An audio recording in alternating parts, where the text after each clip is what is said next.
Hey guys, Margot and I here to read a couple of chapters of the Tale of Despereaux to you. That's right. So, Margot, you want to snuggle? You want to snuggle in and read this book? Me too. So we are going to read chapters 48 and 49. I don't know how long Margot will be with us. She's got a favorite toy on the floor that she's really anxious to play with. But let's see how long she'll stay interested. I know I'm totally into it. So here we go. And there she goes. Chapter 48, on the tail of a rat. Have you ever had hold of the tail of a rat? At best, it is an unpleasant situation. It's scaly and cold, similar to holding onto a small, narrow snake. At worst, when you are dependent upon a rat for your survival and when a part of you is certain that you are being led nowhere except to your death, it is a hideous sensation indeed to have nothing but a rat's tail to hang on to. To cling to, an even better word. Nevertheless, Despereaux held on to Botticelli Rimorso, and the rat led him deeper and deeper into the dungeon. Despereaux's eyes had by this point adjusted quite well to the darkness, though it would have been better if they had not, for the things that he saw made him shiver and shake. What did he see? He saw that the floor of the dungeon was littered with tufts of fur, knots of red thread, and the skeletons of mice. Everywhere there were tiny white bones glowing in the darkness, and he saw in the dungeon tunnels through which Botticelli led him. The bones of human beings, too. Grinning skulls and delicate finger bones rising up out of the darkness, pointing towards some truth best left unspoken. Despereaux closed his eyes, but it didn't help. He saw as if his eyes were still open, wide, the bones, the tuft, the fur, the knots of thread, the despair. Ha! Ha! Exactly. Botticelli laughed as he negotiated the twists and turns. Oh, yes, exactly. If what was in front of Despereaux was too horrible to contemplate, what followed behind him was perhaps even worse. Rats.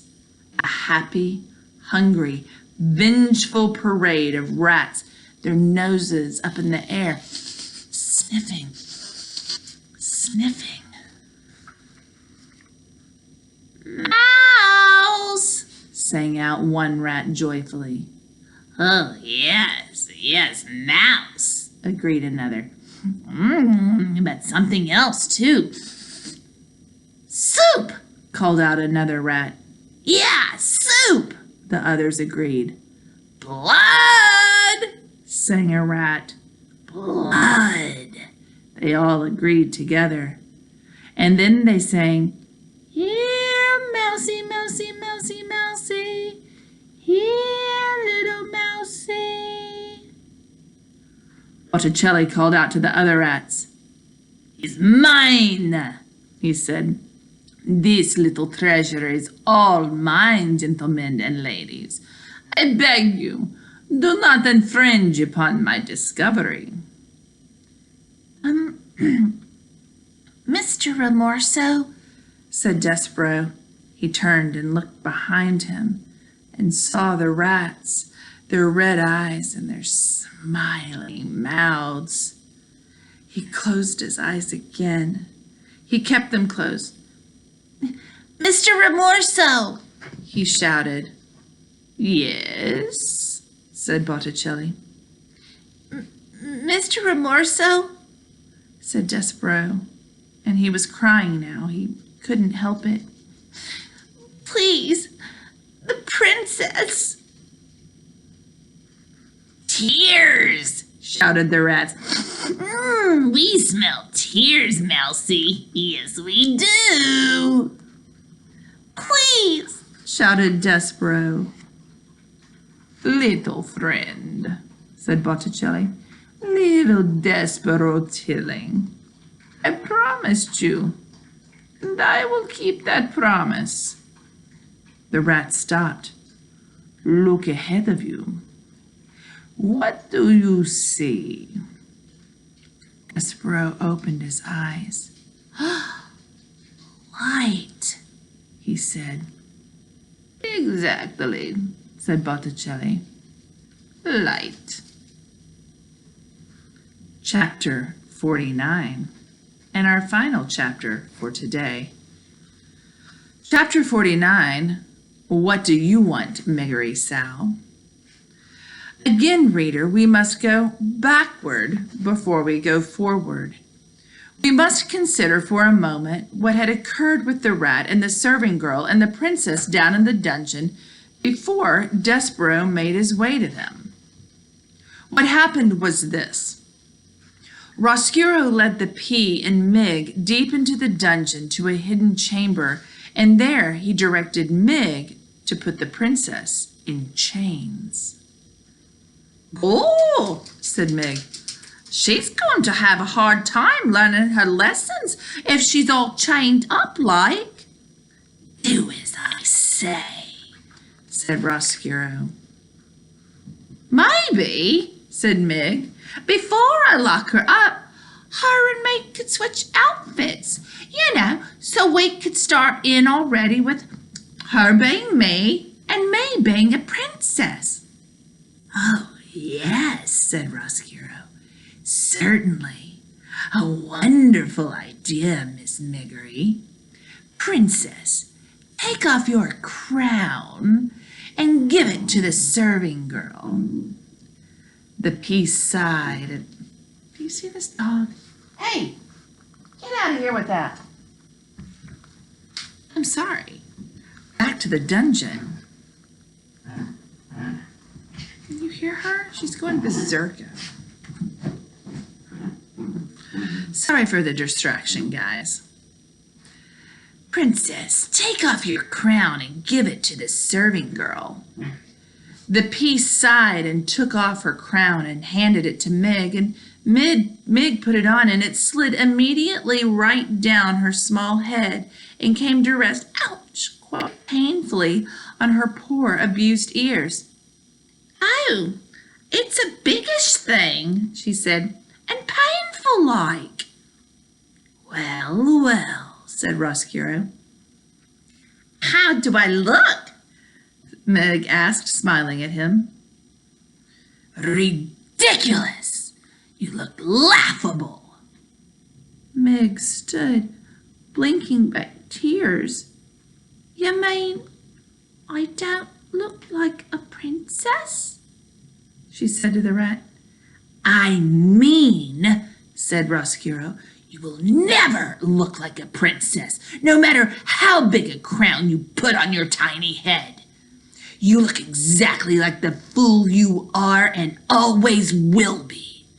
Now make yourself useful and chain the princess up. Dress-up time is over. Meg sniffed and wiped at her eyes and then bent to look at the pile of chains and locks on the floor. And now, princess, he said, I am afraid that the time for your truth has arrived. I will tell you what your future holds. As you consigned me to darkness, that means cursed him or sent him to darkness, so I consign you too to a life spent in this dungeon. Meg looked up. Well, ain't you going upstairs to be a serving maid? No, said Roscuro. Well, ain't I going to be a princess then? No, said Roscuro. Well, I want to be a princess. No one, said Roscuro, cares what you want. As you know, reader, Miggery Sow had heard this sentiment expressed many times in her short life. But now in the dungeon, it hit her full force. The rat was right. No one cared what she wanted. No one had ever cared. And perhaps, worst of all, no one would ever care. "I want," cried Mig. "Shh," said the princess. Shut up, said the rat. I want, sobbed Mig. I want. "What do you want, Mig?" the princess said softly. Shouted Mig. "What do you want, Miggery Sow?" the princess shouted. Don't ask her that, said Roscuro. Shut up! Shut up! But it was too late. The words had been said. The question at last had been asked. The world stopped spinning, and all of creation held its breath, waiting to hear what Miggery Sow wanted. I want, said Mig. Yes? Shouted the pea. I want my ma! Cried Mig into the silent, waiting world. I want my ma! Oh, said the princess, and she held out her hand and to Mig, and Mig took hold of it. "I want my mother too," said the princess softly, and she squeezed Mig's hand. Stop it! Shouted Roscuro. Chain her up! Chain her up! "Oh," said Mig, "I ain't gonna do it. You can't make me do it." Well, I got the knife, don't I? And she took the knife and she held it up.